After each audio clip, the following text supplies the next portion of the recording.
Hello, you are listening to The Sower, a podcast of the Ciceronian Society. We are an interdisciplinary group of Christian scholars dedicated to the study of tradition, place, and things divine. To learn more about us and our programs, go to ciceroniansociety.org. I'm Christopher Anadale, a longtime Ciceronian and associate professor of philosophy at Mount St. Mary's University. I'll be hosting this episode of The Sower. My guest today is Madeleine Austin, the 2025 winner of the William G. Batchelder III Memorial Award for the study of place, which the Society awarded to her at our March 2025 conference in Harrisonburg, Virginia. Madeleine lives in Pittsboro, North Carolina, with her husband Joshua.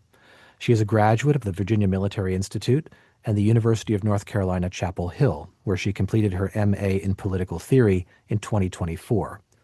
Her master's thesis was titled A Sustainable Environmentalism, Love of Place as an Ecological Virtue. Madeleine is an intelligence officer in the U.S. Army Reserves and a banjo player. Also joining us today is my friend and Society's stalwart, Bill Batchelder IV, professor of history at Waynesburg University. Regular conference goers will recognize Bill by his long, scary beard and his infectious laugh. The Batchelder Award was established in memory of Bill's father. Welcome to you both. Thank you. Thanks. Madeleine, before we talk about your work, I think we'll take a moment to discuss what the Batchelder Award is, the man it honors, and the type of work it means to recognize and encourage. Bill, tell us more about that. Well, the Ciceronian Society is indeed an interdisciplinary society dedicated to the study of tradition, place, and things divine. And its place in particular, which drew me to Ciceronian originally, and which drew my father to one of our meetings, our Hope college meeting in Michigan in 2018. Dad was motivated throughout his political career by his love of place, this place being, first of all, Medina, Ohio, where I grew up. And of course, he knew every important person and every high achievement of anybody who ever lived in Medina, but also of all of Ohio. He, all his life, from the time that he was quite young, had wanted to be the Speaker of the Ohio House. And he's one of the lucky few that actually realized his life's ambition and then took joy in it. Some people realize their life's ambition, then it's a disaster, right? But he realized his life's ambition and took joy in it. He could name, not only could he name all 88 counties in Ohio, he could tell you what the courthouse looked like, who the important people were, which judge or sheriff or whoever was the person who was the most politically influential, what important person had come from there. Just an intense affection for the state of Ohio, for Northeast Ohio, for Cleveland. In some ways, Cleveland has fallen upon hard times, but in some ways, Cleveland's never gotten the respect that it deserves. Medina is the next county south, but we would go up there and he could tell the stories of Cleveland during the Industrial Revolution, Cleveland during the pre-war era, Cleveland after World War II.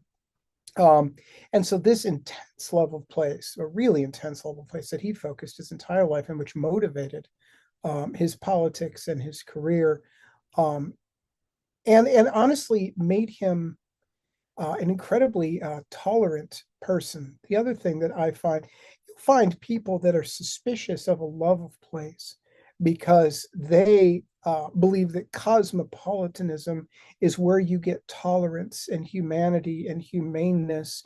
But I don't think that's the case. My father had profound affection. For example, Cleveland, even when he grew up and even when he entered politics in the late 60s and 70s and 80s, Cleveland was very much an assemblage of ethnic enclaves. So the Slovenians, there were more Slovenians in Cleveland than in Ljubljana, the capital of Slovenia. And there were Slovaks and there were Croatians. And you drive into Cleveland, he would point to all the different, well, that's the Greek Orthodox Cathedral, and that's the Russians Cathedral over there, and that's the Presbyterian Church, and that this family helped build that. And he knew all of that stuff. The truth of the matter is his love of place made him love these other places that were other people's places that they loved. I'm a inquirer in Orthodoxy. My first experience of the Orthodox Church was that he insisted that we go up to Cleveland to St. Theodosius because you have to see this. You have to see this service in this beautiful church. It's amazing. Now, if you're not from Cleveland, you wouldn't know St. Theodosius, but you might know the film The Deer Hunter. And the wedding scene in The Deer Hunter was filmed in St. Theodosius. It's had a terrible fire, uh, uh, unfortunately, in March, and is largely damaged. They're trying to raise money to repair it now. It's one of the real jewels of Northeast Ohio. But these kinds of things, my father would know which ethnicity built which church and who was there. So not just Medina, though Medina was the center, the closest to his heart, but these places in Northeast Ohio and in Ohio as a whole. And it made him love these other groups that he wasn't part of because they were part of the place he was in. And so I think that love of a particular place is ennobling, and it makes us more human and more humane, not less so. Um, I'm always suspicious of people that devalue place.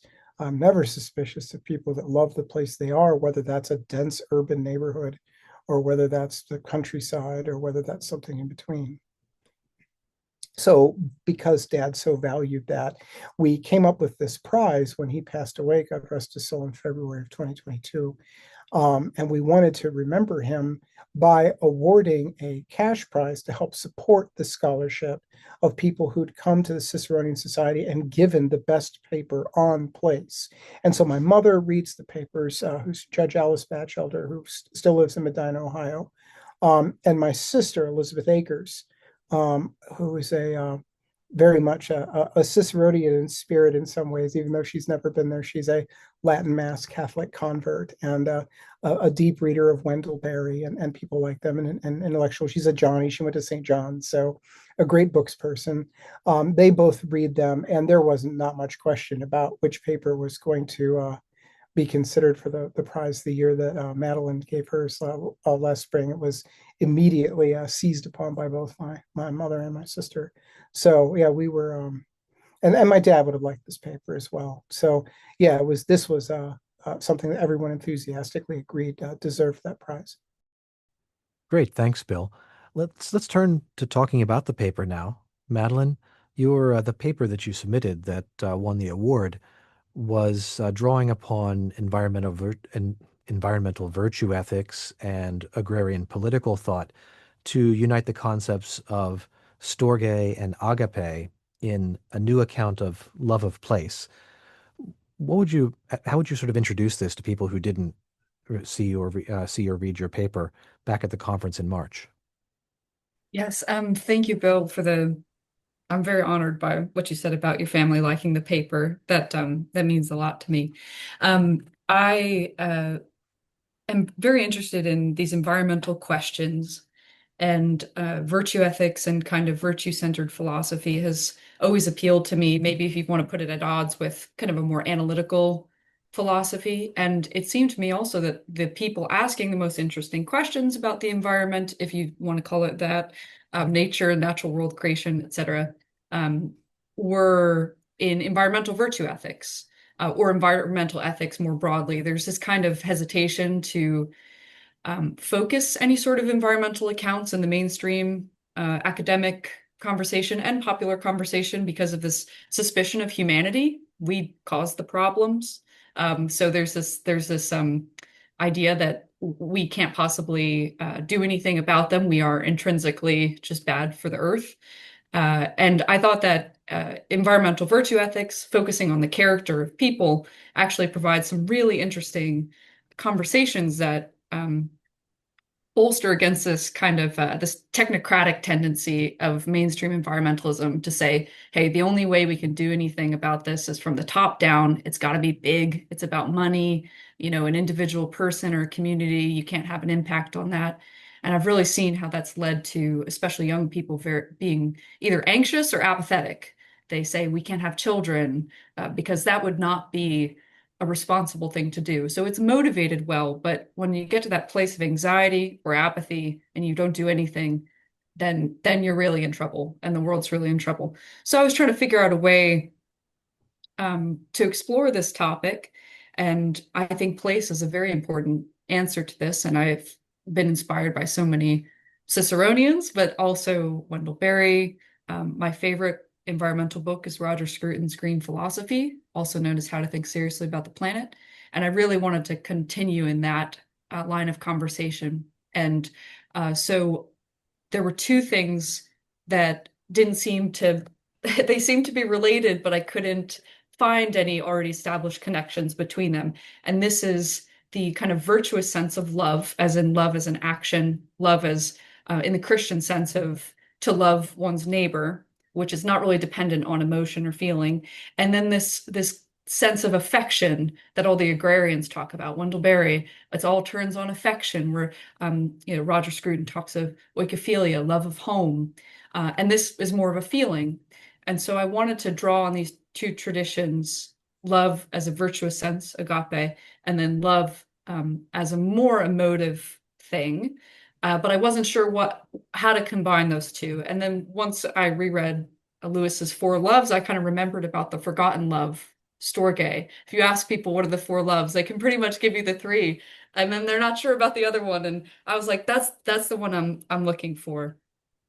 So that we can talk about that more, but that essentially that combination between virtuous love and affection is really what drew me to this idea of love of place as the root of a more humane environmentalism for an ordinary people. That's great. If I could ask you a Storge question right out of the box, how would you defend Storge as part of your system against people who might say that it has a certain kind of generic and pre-ethical character? So if it's just affection for whatever you're used to, well, then anybody can get used to anything, and there's no particular reason for anybody to love anything other than the fact that it's theirs.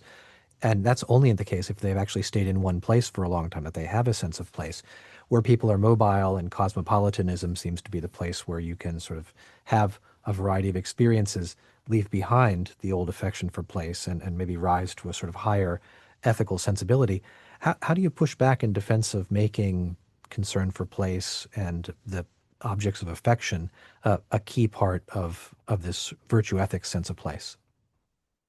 Yeah, so I think the most important thing is that, like the virtues themselves, you can't just have one virtue. You can't just be a courageous person and kind of be set for good moral character. That you kind of end up unbalanced, right? You need this prudence to guide which virtue is required in particular circumstance. And in that same way, Storge alone is a double-edged sword, and Lewis argues that really it ought not be alone, because it's not receptive to the qualities of the beloved, let's say. So you can have affection for people who don't really deserve it, or places that don't really deserve it.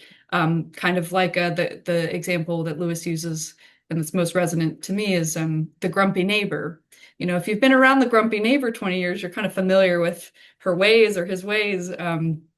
Even if you don't love them in the same sense you might love someone more agreeable. Now, what's important there, which this is why Storge ought to be tied to a more virtuous sense of love, which is choosing to love the other even when it's difficult.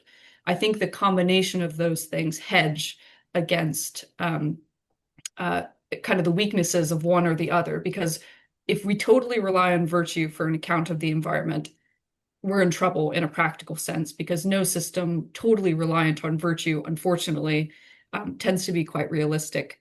And so I was looking for this other element. So when virtue fails, perhaps we can hope that this affection for our place in particular, but also other things, can step in. And when our affection, we're not quite feeling that, because you can't really force it, you can't choose it. It arises naturally, or maybe not at all.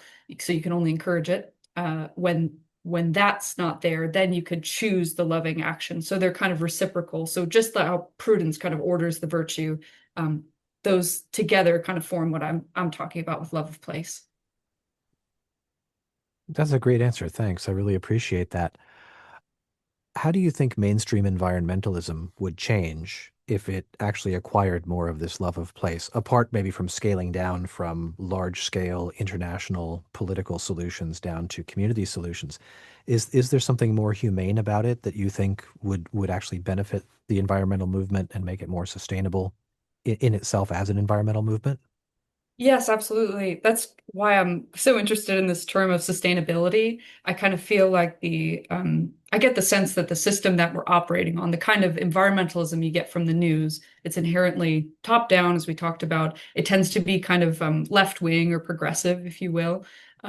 It has a very particular character. You're expected, climate change is sometimes totally synonymous with it. It's very much an ism. For some reason, a lot of people who would call themselves Republicans are not as interested in that. And it seems to be a very left-wing dominated thing and always big, always big. I don't think necessarily that that's bad or we don't need that per se, but I think that it's so dominant that it's really flushing out any other ways to think about this. And that's why I think that this approach, this messaging, which I think is fundamentally a framing issue, says there's no other way to do it. You're both responsible for these things that you cannot change, and you should feel guilty about it too, though, even though you're told you can't do anything about it. So that lack of agency, I think, is really damaging to people who really want to make a difference, if you will. I'm not. I'm literally saving the world. I'm not so sure, but you sure can do a lot where you are. So I think having the proper framing can help. But I think we need some big things to deal with big problems. But I think this dominant message that the big things are the only way and the only problem is really damaging for ordinary people. Do you think there's a way that smaller communities, I'm thinking especially myself as a resident, longtime resident of rural communities, that there's a way that rural communities, that small communities can acquire another kind of agency, some additional political agency in terms of dealing with environmental problems in their vicinity, that this isn't just about the virtue of individuals, but of places, of people, of pueblos as well? I think that's absolutely right um, because of the dominance of this kind of technocratic framework, we have this issue, and Sir Roger describes it as bigger entities essentially confiscating both problems and solutions from smaller ones. So if you think about the Catholic principle of subsidiarity, right, that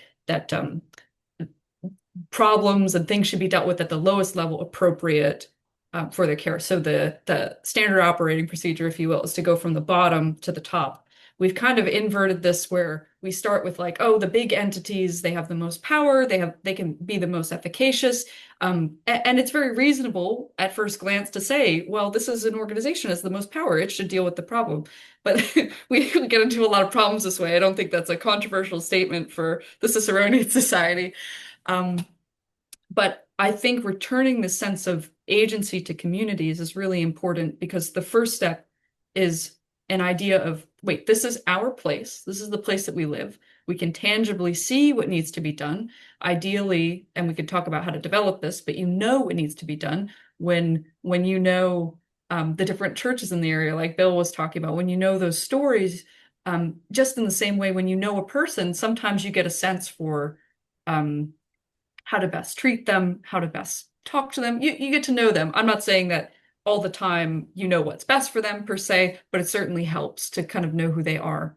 And I think that in returning the sense of, hey, this is the place we know best and we're actually best equipped to deal with these problems in front of us is a really powerful way to kind of get the ball rolling and just add another dimension to the conversation instead of saying, well, we just need federal funds to do all these things locally and just get the sense that we really can make changes and we can also protect good things that we already have in our local communities. Yeah, I think that's a very good point. I agree. It almost seems to me like there is something kind of like a paradox of subsidiarity. However, if small actors, small communities already had the agency and the power to identify and solve their problems, we wouldn't be talking about trying to return that power to them. We're in a case where they've already been, in a sense, kind of bulldozed and have too much taken from them. I'm reminded also of my flashback now in my mind to the last Sower episode I hosted on my own, which was my interview with Rachel Ferguson about block-to-block revitalization of inner city communities, which was this exact same thing, the sort of telescopic philanthropy, the airdrop of massive money, federal money into communities wasn't doing it, but people who know this block, this family, this people, these people, this kid, they can help and make all the difference. So, Bill, I wonder if you'd like to get in on the conversation here on either the theoretical or the practical level. Well, I remember when I introduced her paper to Ciceronian in March, speaking of this sort of this question of scale and so forth, I'm often reminded by the sort of really large scale people that put themselves forward as representatives of environmentalism. You think of somebody like Bill Gates or someone like that. Very often they remind me of Rousseau saying that he's a great lover of mankind, but individual men, he just doesn't understand them at all. And you associate people like that with flying around at conferences where they can figure out how to coerce other people, but you don't really picture any of them in a particular place. And what they're doing doesn't seem to be motivated by that at all. I was delighted I mean, obviously it's a terrible story to tell, but it was perfect timing. The week that Madeleine gave that paper, there was an environmental summit in the rainforest. And so they had massively destroyed hundreds of acres of rainforest so they could have the meeting in the rainforest. If that doesn't epitomize the global version of environmentalism, I don't know what does. But I wonder if you want to comment on that kind of Rousseauian mankind I love, but man, I know him not version of environmentalism. Yeah, is that to me, Bill? Yes.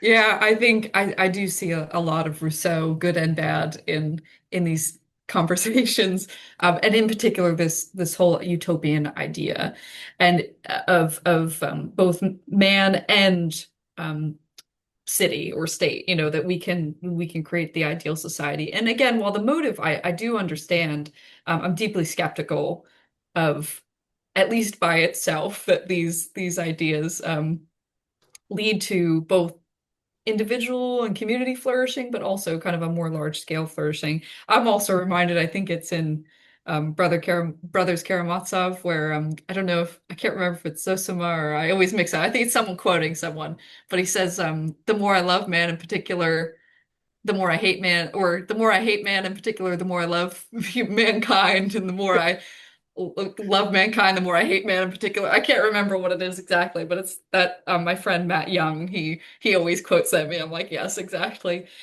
This kind of rejection of the particular as well, it's kind of summed up in this slogan of think global, act local is often, at least in our circles, villainized, but outside of our circles, it's actually very popular.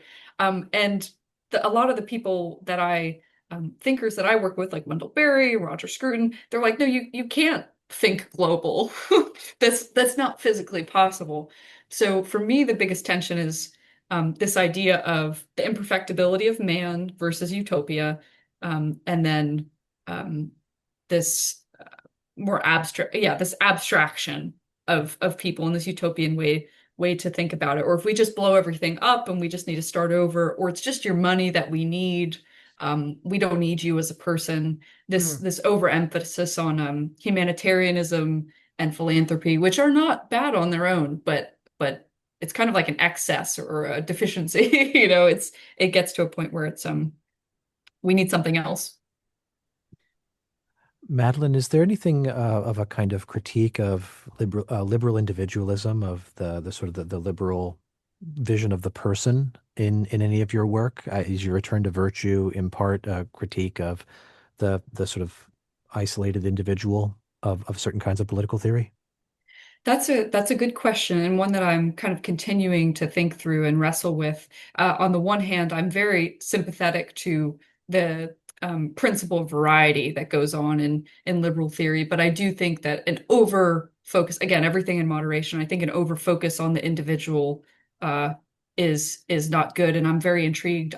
I've seen a lot of presentations at the Ciceronian Society Conference. I can't remember in particular um, who's presented on this, but this myth of the individual. And this is especially interesting to me because when I read Edmund Burke and Roger Scruton, for example, it's in a very British context.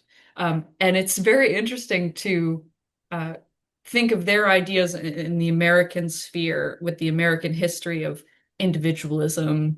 And I'm trying to reconcile that right now. So I'm going to wait to see how these conversations develop a little bit more. But what I will say is, in either direction, I think there are liberal ways to think about this, and I think there are more, I guess, what pick your poison, communitarian, distributist ways to think of these things.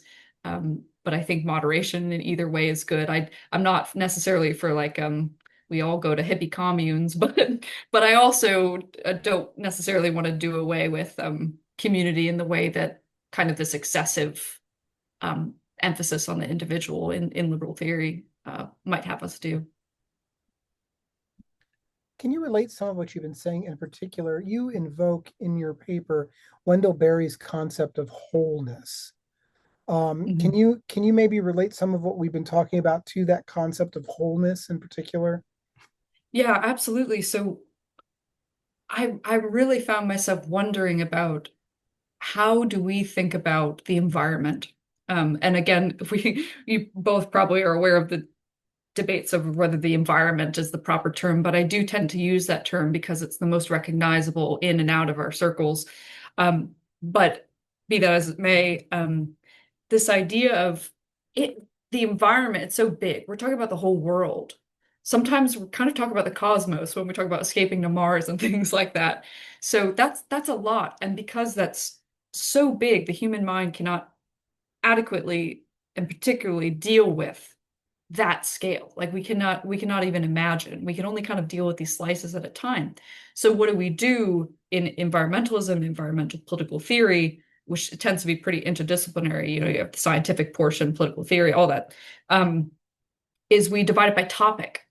So you'll have like animal ethics, let's say, or you'll have trees or seeds or soil, pollution, climate change, these kind of topical, problem-centered, typically problem-centered topics. And I wondered if we could have a different framework to think about that. What would that look like? And to me, in my reading of Wendell Berry, he offers this really valuable and really simple way is just lower your scale. You need to consider the whole, but you need to think of a smaller area. And when we talk about the environment, I think this is crucial because we're all familiar, even from just a simple ecological and biological sense, everything relates to one another. And you can't really isolate one of these variables.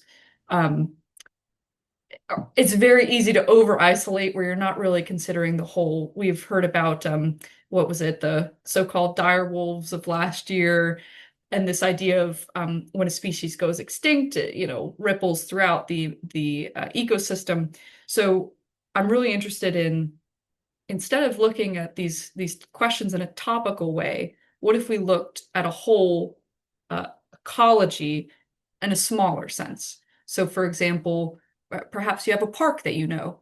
If you're just thinking about the health of your park down the road, you can consider, is there litter in the park?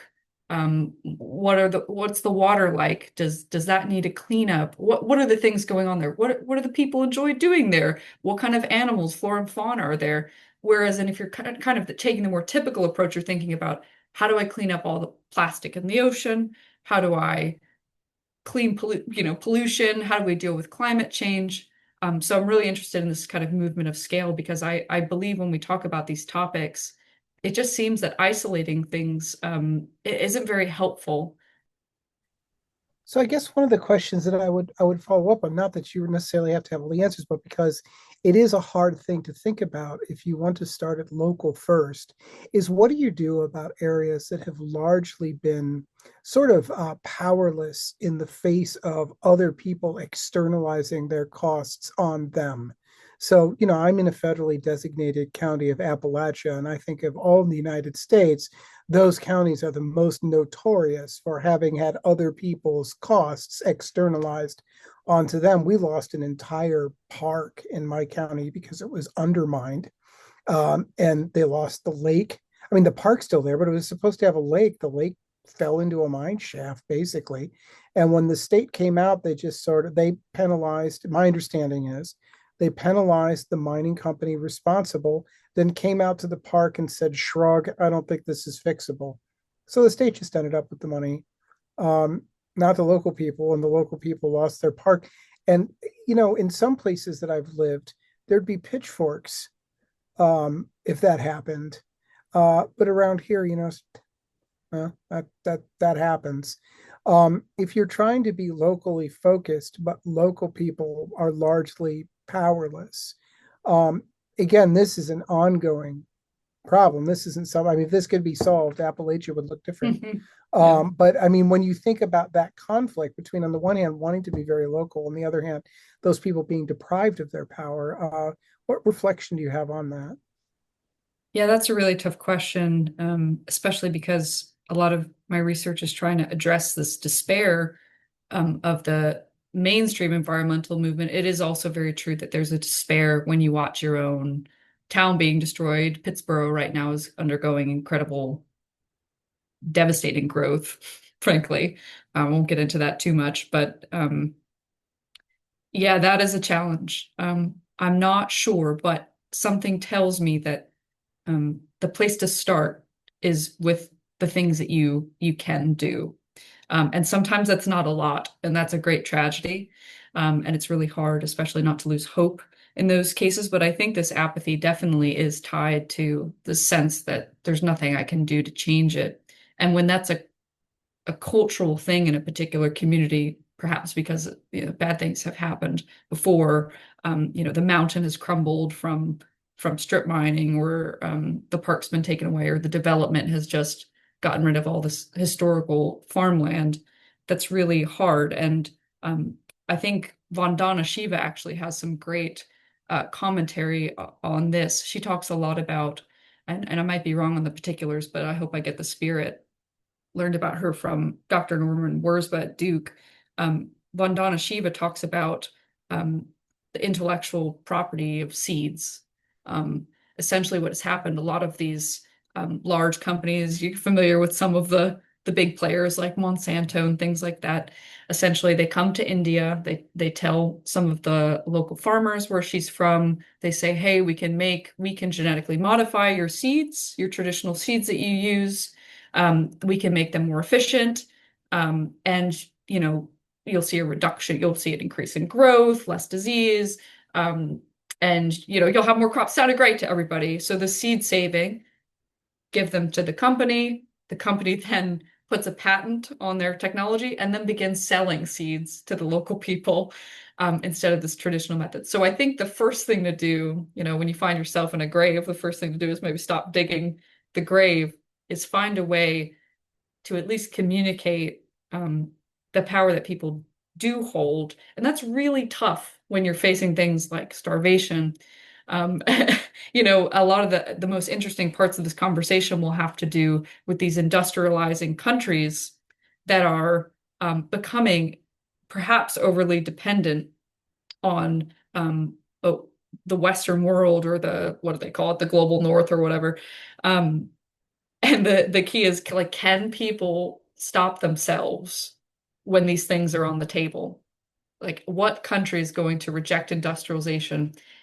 And not only that, but then you have um, these countries like the United States, these wealthy countries, then trying to impose environmental regulations on these countries in ways that they did not have. So these are really interesting questions. I don't have a ton of insight to the answers, but I'm really curious in these stories like that Vandana Shiva um, tells about, can local communities take hold of what agency they do have, or is that a pipe dream? I'm not sure. Madeline, I have another question for you. Mhm. Could we say, based on your work, not merely that the environmental movement would be helped by and should make room for this kind of place-based, virtue-based focus in its work and in its the understanding of people, to give hope to people who may feel they can't effect global solutions at all. But are we approaching a principle that might apply to everybody, which would say people every person should be loyal to their place, should have a sense of rootedness and place. And if they don't, in some sense, the people who are now most empowered and privileged by the current way we are thinking about the environment would in fact be perhaps the least so. If they lack a place, if they are sort of traveling, what's the word I want? Not mendicant. Itinerant is the word that I want. Kind of itinerant intellectuals or government officials.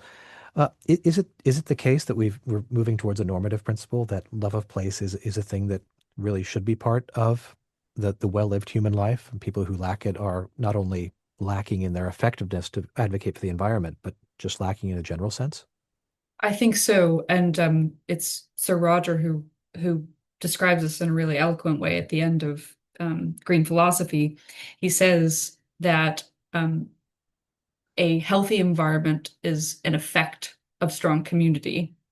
And so we see all of these problems stemming from weak community and a weak sense of place. And there are some clear enemies of love of place. So you mentioned mobility at the start of the episode. That's a really tough one that I want to deal with more head on in the future. Uh, because at the end of the day, you can't, a crucial ingredient for storge, this affection for your place, is time. You need time for it to develop, you know. And if you don't spend the time in a place, it's very hard because you can learn to love an even a difficult place, but it takes some time. And right now we are set up to minimize or sometimes hate the places that we are. And sometimes there are several authors, especially in the Front Porch Republic, who have been talking about, well, what if a place doesn't seem to be worth loving? And that's a whole nother conversation. But there are a lot of places that are becoming more ugly. But I think for me, the most important part of this is that all places are to some degree worth loving. And that is primarily because of what you said. I think it's, at the risk of using the word natural, I think it's a natural human desire to have an affection for one's place and an attachment, a rootedness to one's place. And I think we can point to that because we feel something's wrong when it's missing. You know, I didn't quite realize I grew up mobile. I was definitely part of, yeah, I've been part of that generation of, well, we can go anywhere, so we can, and there's opportunities. And it's always a trade-off. I'm not saying, you know, you need to just like that's always your highest priority. Again, returning to prudence, ordering the virtues. Sometimes you need to weigh love of place against other things. But I didn't understand why I became so upset as a child, you know, leaving a home that I loved so much. And I thought, oh, well, that's just childish, you know, you'll grow out of that. But you sense that place in your mind and in your memory. And I get the sense that there's this intuition of place is important. And I think our neglect, you know, big scale cultural neglect of place um, hurts us. And I think each of us can feel that in some way. It's missing for us. And so that's why I think it's at least worth taking a closer look at. And my big goal so far with my research and what I found, if I could advocate for anything with it, is that, you know, there are complicated questions in loving our places because each place is a place. It's not all place. And there are sometimes, you know, you can kind of be in an abusive relationship with a place. Sometimes you can't leave a place. And that's part of why I think loving your place, no matter where you are, is important. Love is a difficult concept sometimes. Um, but if I could say anything to anybody, it's at least have place as part of your consideration. I don't even think we allow for that. I think we even discourage, like, don't consider if you're a student leaving for college, don't consider the place that you came from or what the people there will lose. Or don't consider when you leave a place, you leave behind people that you knew, and those attachments will not be the same. That's just, I think, a fact of life. So if we could just have it part of the conversation, I think that would be very, very helpful in this mobile world. It certainly sounds like a good start. I think that one of the hazards here, one of the difficulties is certainly that a lot of the intellectual life, including our three lives, in the U.S. today is very much tied to the universities, and universities are themselves, it kind of paradoxically, right? They're situated in a place, and so when you're committed to a university, you're of that place, but you've almost certainly not come from that place, nor have most of your students. So virtually everybody, every person who makes up the place is sort of a late adopter of the place, and yet the place is meant to be, very important to the alumni, especially to the longtime professors and students as well. So there is something odd about that in the way in which the economic factors and social factors that influence the way the kind of intellectuals that we become have put us in both sort of rooted in and alienated from our places of origin. think I think that's exactly right.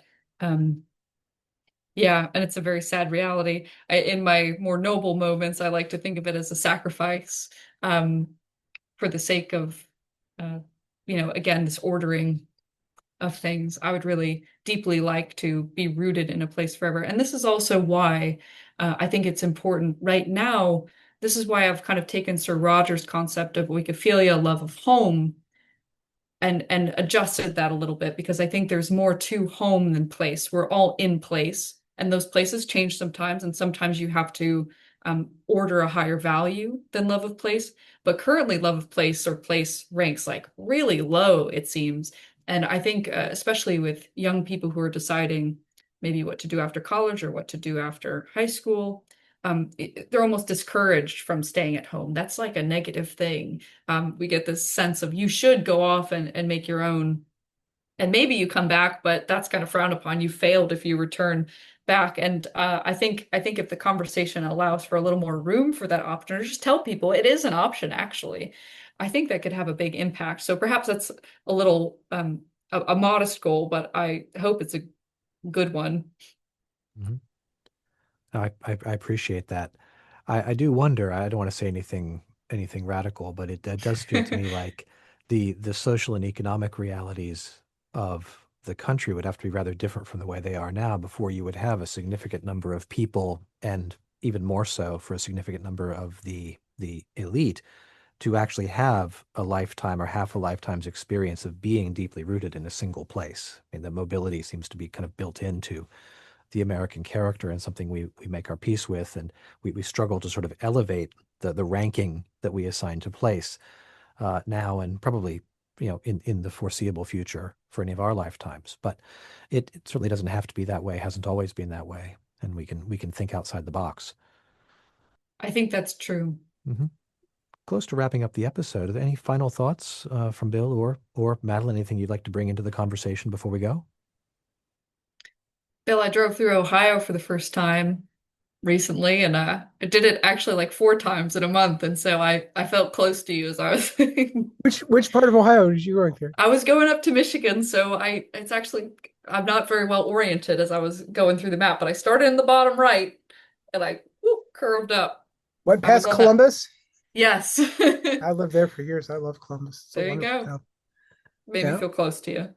it's sad, of course, that you had to go to Michigan. Just I didn't think we're of it that way. we're we're mere 8 days away from Ohio State, Michigan, but we will be required to hate Michigan with all our hearts. The heart of But it all.